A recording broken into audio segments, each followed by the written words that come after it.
त्यांना ते आपण तिकडे देऊ, पण जे संमती दर्शवणार नाहीत त्यांना इतर पर्याय आपण देण्याचा देखील निर्णय घेतलेला आहे. ते मध्ये काहीतरी त्याचा ते इतर पर्याय देऊ ना, आपण इतर पर्याय देऊ. आणि यामध्ये 18 वर्षांच्या प्रदीर्घ कालावधीनंतर महायुती सरकारने गृहनिर्माण धोरण 2025 जाहीर केलंय. यामध्ये परवडणारी घरं, शहरात नवीन आलेल्या युवकांसाठी रेंटल घरं, वर्किंग वुमन हॉस्टेल्स, ज्येष्ठ नागरिकांसाठी घरं, अशा अनेक घटकांना न्याय देण्याचा प्रयत्न आपण केलेला आहे. ज्येष्ठ नागरिकांसाठी जिरॅटिक केअर करता विशेष योजना आपण तयार करतोय, हे देखील आपण करतोय. म्हाडा अंतर्गत जुने रखडलेले प्रकल्प मोतीलाल नगर असेल, अभ्युदय नगर असेल, जीटीबी नगर, कोळीवाडा, सायन कोळीवाडा, आदर्श नगर, वांद्रे रेक्लेमेशन, एसव्हीपी नगर, इतर अनेक प्रकल्प जे आहेत, कामाटीपुरासारखा देखील प्रकल्प जो अनेक वर्ष रखडले, त्याला देखील आम्ही मान्यता दिली आहे. त्यांचे देखील मोठ्या प्रमाणावर विकास होईल, डेव्हलपमेंट होईल आणि क्लस्टर डेव्हलपमेंटमध्ये ते देखील आपण केलेलं आहे. आणि म्हणून मुंबईकरांना मुंबईतच हक्काचं सुरक्षित घर मिळालं पाहिजे, हे स्वप्न जे बाळासाहेबांचं होतं त्याची पूर्तता आपण करतोय.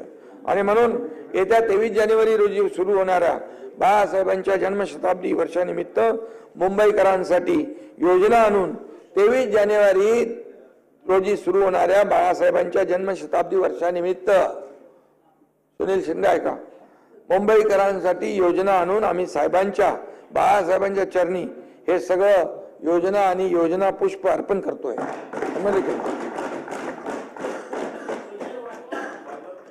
आणि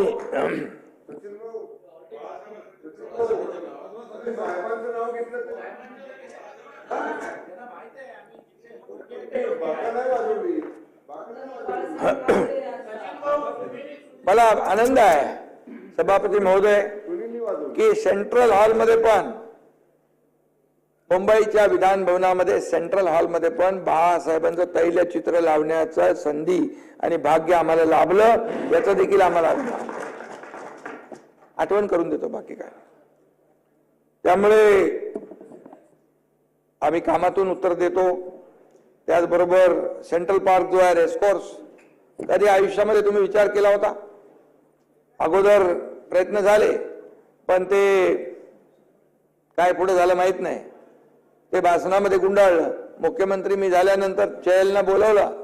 मी म्हणालो रेसकोर्सची जमीन जी आहे ती मुंबईकरांसाठी ऑक्सिजन पार्क, सेंट्रल पार्क म्हणून उपलब्ध झाली पाहिजे. मग त्यातली 125 एकर जमीन सरकारने घेतली आणि त्याचबरोबर जे कोस्टल रोडचा जो एरिया आहे तो जवळपास 170 एकर, सभापती महोदय, मिळून 300 एकरचं आंतरराष्ट्रीय दर्जाचं सेंट्रल पार्क मुंबईमध्ये आपण करतोय, मुंबईमध्ये. आणि याला आपण चालना देतोय आणि त्याची सगळी तयारी झालेली आहे. आणि म्हणून या अशा प्रकारची जी काही कामं आहेत त्या, आणि त्याचबरोबर पूर्ण राज्यभरात आदरणीय आमचे प्रधानमंत्री नरेंद्र मोदीजी यांच्या वाढदिवसानिमित्त छोट्या छोट्या शहरांना पण नमो गार्डन साठी 1-1 कोटी रुपये आम्ही दिले.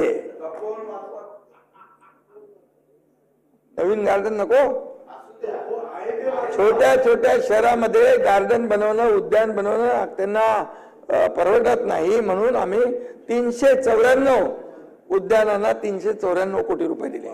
394 कोटी. आणि म्हणून याचाही विचार तुम्ही करा. आणि म्हणून यामध्ये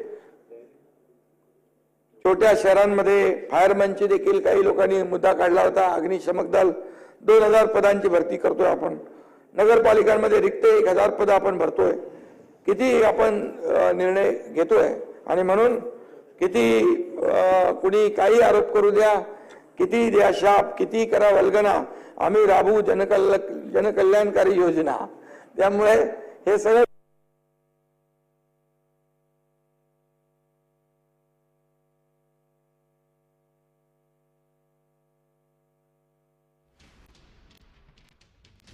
रखडलेल्या प्रकल्पांना मान्यता देणार आहेत असं एकनाथ शिंदेंनी विधान परिषदेत.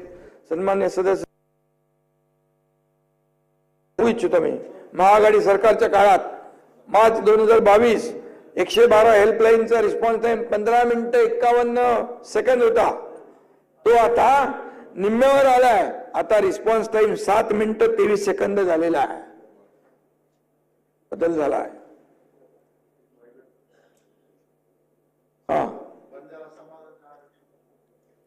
आणि यामध्ये पोलिसांच्या हेल्पलाईनवर लोकांचा विशेषतः आमच्या लाडक्या बहिणींचा विश्वास वाढतोय.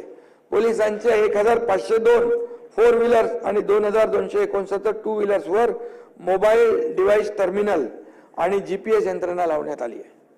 बलात्कारांच्या गुन्ह्यांची उकल करण्याचं प्रमाण 87.80% झालेलं आहे आणि कन्व्हिक्शनचा रेट वाढलेला आहे. कन्व्हिक्शनचा रेट वाढलाय याचा अर्थ तुम्ही लक्षात घ्या. सगळ्या पोलीस ठाण्यात महिला मदत कक्ष स्थापन केलेला आहे. राज्यात 27 विशेष न्यायालय महिलांवरील अत्याचारासंबंधी खटल्यांच्या जलद गतीच्या निपटाऱ्यासाठी स्थापन केलेली आहे. पॉस्कोची प्रकरणं चालवण्यासाठी 138 विशेष जलद फास्ट्रॅक न्यायालय या ठिकाणी आपण केलेली आहे. 12 जलदगती विशेष न्यायालय सुरू केलेली आहेत. मुस्कान ऑपरेशन मध्ये 13 ऑपरेशन राबवून हजारो मुलांचा शोध घेऊन ते पालकांच्या हवाली केलेली आहेत भाई. आणि म्हणून महिलांविषयक गुन्ह्यामध्ये वर्षभरात 24 तासात 62 दोषारोप पत्रे आणि 48 तासात 60 गुन्ह्यांमध्ये दोषारोप पत्र दाखल केलेली आहेत.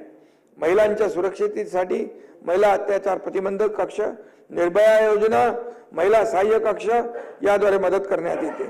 मसाजोग प्रकरणामध्ये आपण शशिकांतजी यांनी मुद्दा उपस्थित केला होता.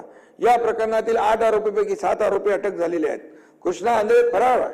कोणत्याही आरोपीला जामीन मिळालेला नाही. देश विदेशातील प्रत्येक घडामोडींचे लाईव्ह अपडेट मिळवण्यासाठी आता साम टीव्हीच्या सर्व सोशल मीडिया प्लॅटफॉर्मला लाईक, फॉलो आणि सबस्क्राईब करा.